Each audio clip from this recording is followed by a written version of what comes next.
possibly budding from premier institute, budding from very research-driven institute.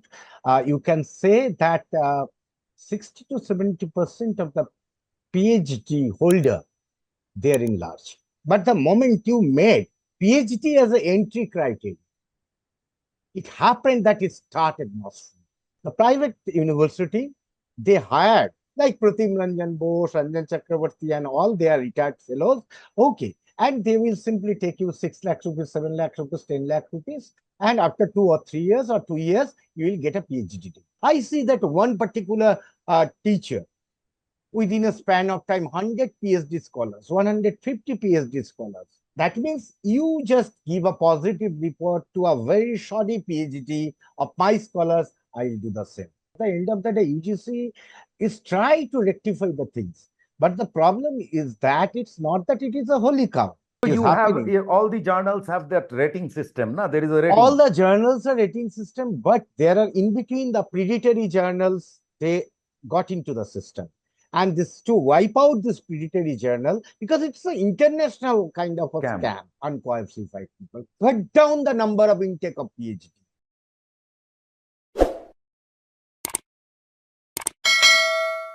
Namaskar, this is Pratim Bose, and you are watching Podcast with Pratim. I have with me Professor Dr. Anjan Chakrabarti. Anjan is an professor of economics, and he is the director of Malaviya Mission, a teacher training center at the University of North Bengal. Welcome to the show, Anjan. Very good evening, Pratim. Thank you for giving me an opportunity. So we will discuss today about a subject that always intrigued me. I titled it first in Bengali, called Pocha PhD.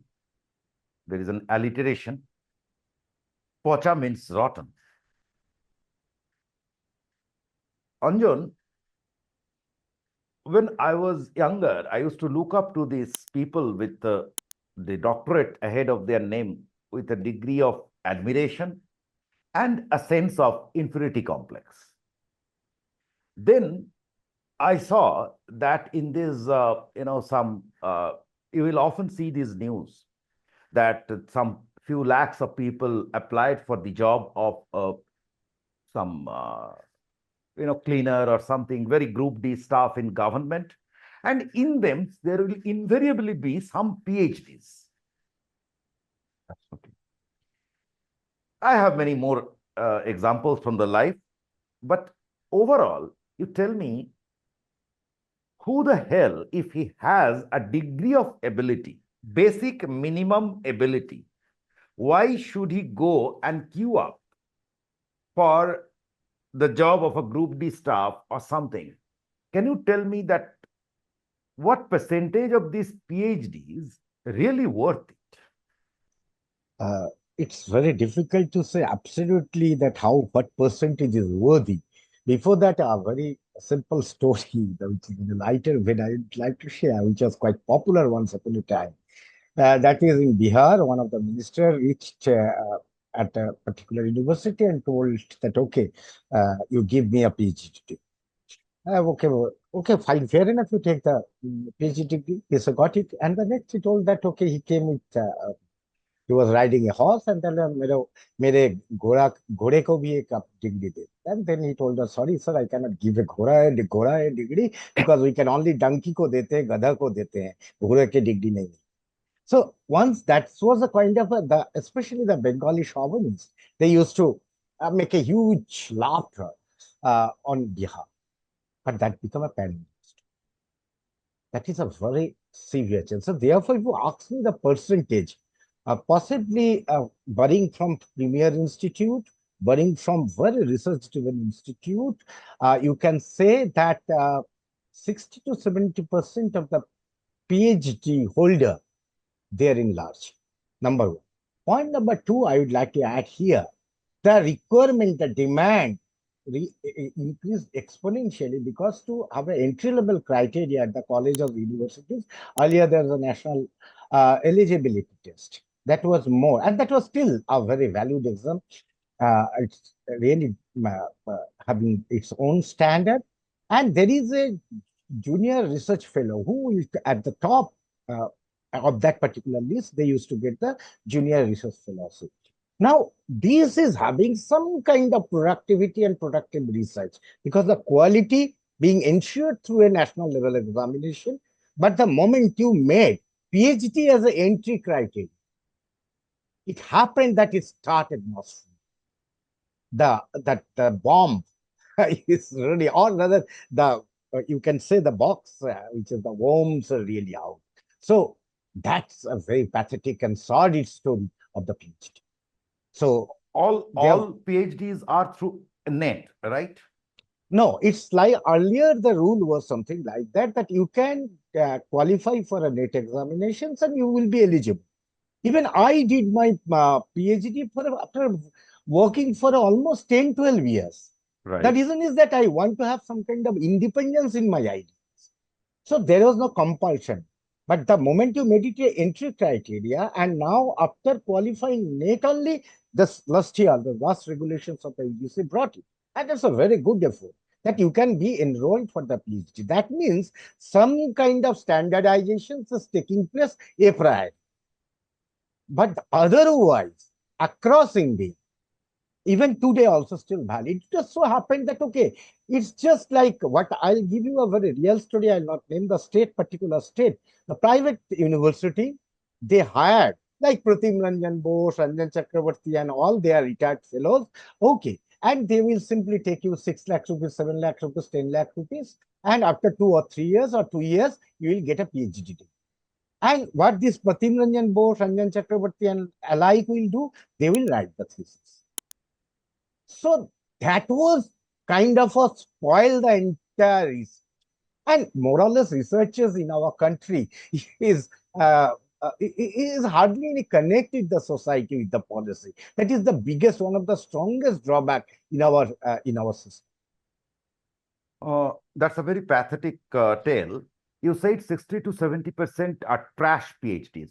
Absolutely, there's no So doubt of about that, that. the ratio is more or less same in science and arts. Yeah, more or less, more or less. Okay. Science, at least they have some postdoctoral opportunities in abroad. And since in abroad, industry and institutional linkages are quite strong, and that particular postdoctoral fellowship is basically the industry they finance it. So as a result, there is some output of that. And in our country, that kind of synergy is absolutely missing in the scientific field. And that is why the majority of the research, they do not know how it is actually helping the cause of science also. I did not understand. Right. I remember a political personality who made it to the name, made it to the newspapers a couple of years ago as part of, if I may say, the Tukre Tukre gang. And then I saw, so he belonged to JNU. And then I came across a very detailed analysis in Reddit, where the writer had shown that where he published the articles to get his PhD. So what is the standard of those? He got the everything. I mean, it was very well analyzed piece. Uh, Back to that takes me to ask you the question. Now, you in the earlier episode you discussed about NEP. You want to Yes, change your education system. yes, At the top of that education are PhD holder college teachers, university teachers, yes, and they are having trash PhDs in their credit. absolutely. Where are we coming to? This is kind of a scenario that we are regularly confronting or confronting for a pretty long years. One important uh, structural change that is required is that, okay, in our country, mostly it is a leader follower model. Ideally, PhD means you get a license to do independent research. Right. Okay, so that ideally the case, and you become an independent researcher without even having a PhD. But it is some kind of legitimation. Now, what is happening? That the supervisor will make you work. Okay, you are doing his carrying his jhola. You are bringing all kind of work for his family. You are like a kind of a hired labor. And in lieu, you are working. Then how that interrogated mind will work? And that is the kind of that I see that one particular teacher within a span of time, 100 PhD scholars, 150 PhD scholars. I'm not objecting or asking the credibility of particular teacher. But the question arises that what prompted him to guide, supervise 150 scholars? I think you should tell me, is it at all humanly possible to supervise 150 scholars in his whole lifetime, right? Or at a single time? No, it's kind of a maybe you can take a span of 20 years, 15 to 20.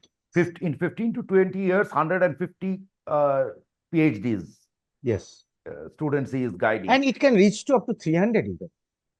Is that at all possible? It is next to impossible. The reason is that means you have ideally 300 PhD holder under your fold. Means you worked on 300 issues, topic, and not only that, it is adding something new to the existing knowledge system. That is primarily the epistemology. That is the ask. That is the ask.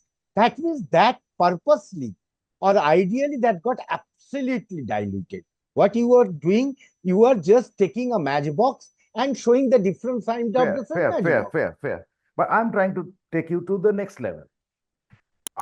You are giving guidance to probably at a single time. If you are giving guidance to say 200 teachers or in 20 years, right? That means per year 10 at least. So you should also have someone to monitor. There is someone, because your students are finally they are showing you as a guide and getting that clearance from the UGC or some. You can tell me what is the authority, right? It's from the so that authority should flag that how come one teacher has been guiding 10 new students every year, 10 new students every year, because one student will be in PhD course for at least 2 years. At least, even 2 years is too early. It's 3 years ideally we can take. So that is the shortest period, right? That is the shortest period. And the number, that is the upper limit is the 8. So ideally what is happening, if you are inducting 10 new students every year, so by the third year, you are having 30 PhD students under you. Yeah, absolutely. Right? 30 different tracks. I cannot handle 3-4 tracks a day.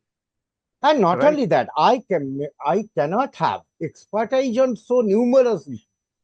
And number one. So how are these PhDs getting cleared by who is the authority? So generally the university is the authority. What happened over time, there are different kind of categories of PhD. One is just I told that, okay, you give the money and someone else will write. That is the worst kind of example. Another nexus that has been built up earlier, a pretty early period, when you will submit the thesis, one used to go to abroad and one will go outside the state. So that was the rule. And generally, the evaluator, they would be chosen because if the vice chancellor, he is supposed to give the kind of out of certain names, he will put the tick. And since the vice chancellors was pretty erudite, they don't kind of a compromise with that. Gradually, it boiled down to a situation. I created a small group, and now these abroad things is like absolutely forget about that, even within state and outside the state. Now, what I do, I have a relationship with Pratim Da, who is staying possibly in Assam, and I have something Y in there. So we make a cartel kind of things. That means you just give a positive report to a very shoddy PhD of my scholars, I will do the same. This is one of you have where I am expecting answer from you is fair. You are doing shoddy works, whatever, in an analog world. Yeah. In a digital world with artificial intelligence and with tools that can even catch whether you used artificial intelligence. Yes. So why can't there be a checks and balances? Why can't there be, you are picking up 1, 2, 10, just random sampling the PhDs and someone is doing somewhere and are scrapping that these are bloody scams. Get out. Why can't that kind of a system be built? Now, if that system can be built, but the worst happened, there are two kind of, especially Is when the, there any database of universities are giving the PhD degrees, right? yeah, yeah, Now, yes, universities are governed by the University Grants UGC, Commission. absolutely. So, does UGC have database, a portal where you can go and check that which teacher is giving guidance Yeah, to how many absolutely. PhD Government students? has created earlier, there was a Shodh Ganga, and there the thesis, and now their government has created a portal that the entire thesis would be uploaded. So that's a very good thing the UGC has done. Second and important thing is that whether you are using that plagiarism test is there. So that means you cannot just copy the things and just from anywhere and you'll go scot-free. And I'm telling you, there's this kind of standardization process. But the problem is that, say, for example, a premier private university, when they are doing offering PhD, they are taking something 6.5 lakhs, and the scholar must be a good scholar. But and they have a very proper network with the international publishing house. So therefore, they are taking some good candidates, getting good amount of money, and having certain kind of, again, that is also some kind of cartel, but that is a quality cartel. And the alternative structure is a cartel, which is a absolutely poorest of the poor in quality. So these are coexist. So until and unless we eliminate from the publicly funded institute as well as privately funded institute, the proper evaluation of the thesis even after submission and getting the degree. That kind of choice. At least I can do that. Okay, let's take up 5% of the But you are PhD. saying that about the public universities and the premium, say, I don't know whether there are gradations, there must be gradations of Yeah, universities. absolutely. Yeah. So the topmost public universities in the country, they also produce a lot of trash PhDs. Yeah, absolutely. Absolutely. So how to stop this? If the West can stop this, why can't So the China first also and had a same problem? China some also problem had a same problem, but they have, so far as overcome. I understand, they went after it. They went after it, and not only that. Now, if you see that international contributions, that means internal recognition of the China is a major, become even the US have now lagging behind China, and that is not a kind of any kind of So shortcut method. That is the government simply not touching this issue? Is education, we all know, is a major scam area? absolutely. We so is the government giving it a pass? Are they blind to it? Is They UGC blind to it? Who is you to be the actually made it's the accountable? question that they are planting with government. See that at the end of the day, UGC is trying to rectify the things, but the problem is that it's not that it is a holy cow. No public institutions they are no they, So because why are we giving? Why are we giving? you simply cut down the number of PhDs Exactly. That is what I was asking you. So and if you you can if increase the quality works in you. That means okay, even if I don't do a PhD for that, that doesn't mean you cannot produce a quality work. Then you can find. I can give the example of how to. suppose instead of having a PhD, if you make your cutoff in terms of papers, and the weightage should be as per the weightage of the journal. Absolutely. Earlier, I'm telling you, I have seen my teacher. He hasn't have a PhD, but he's a like uh, unique minds and he is a born researcher. Now, what earlier a system was there, if you have a 5 quality publications, that is equivalent to a PhD, subject to the conditions, the quality benchmark has to be there. Unfortunately, So it is you have happening. all the journals have that rating system. Na? There is a All rating. the journals are rating system, but there are in between the predatory journals, they got into the system. And this to wipe out this predatory journal because it's an international kind of a Scam. scam. And in addition, this kind of the different indices or the impact factor, certain journals, especially in scientific field, they are also kind of I prefer to have a that all of a sudden I just give you a reference. A uh, Stanford 2% top scientist. Now it is no way actually related to Stanford University. But the name Stanford and top 2% scientists, it's not that there are not good scientists. Certainly they are scientists. But the market. That is a kind of a, in exchange of money, your citation will be increased. What do I say? Say you, I have written something, and 100 people they study, and you came to me, the Anjan, you give me say $50,000. I will make it to 1 million. As a result, your all these entire indices will just move up. And then this Stanford kind of Stanford Wallace, they will come and tell you that okay, he is the top 2% scientist. And if you see his entire career, you will say, Arey, what happened to that scientist? What happened to this scientist? And one very simple example I would like to give. Look at the name Bhavato Datta. Bhavato Datta, how many research article he has written? But Bhavato Datta produced Amartya Sen, Bhavato Datta produced Kumar Chakrabarti, all the Nobel laureates were the students of the Bhavato Datta. Yeah. You give me top 3 or 5 practical solutions to stop this nonsense. One particular thing, it cannot be the entry criteria, number one. The entry criteria, PhD as an entry criteria, we should do away with that. Then the penchant to have a minimum qualification ready, that will allure the unqualified people. Cut down the number of intake of PhD. Point number 2.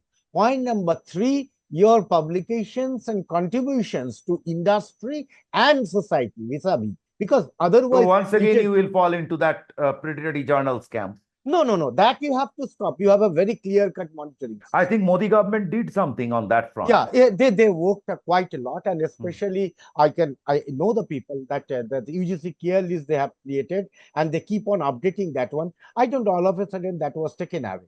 Maybe something more policies, but that checked quite.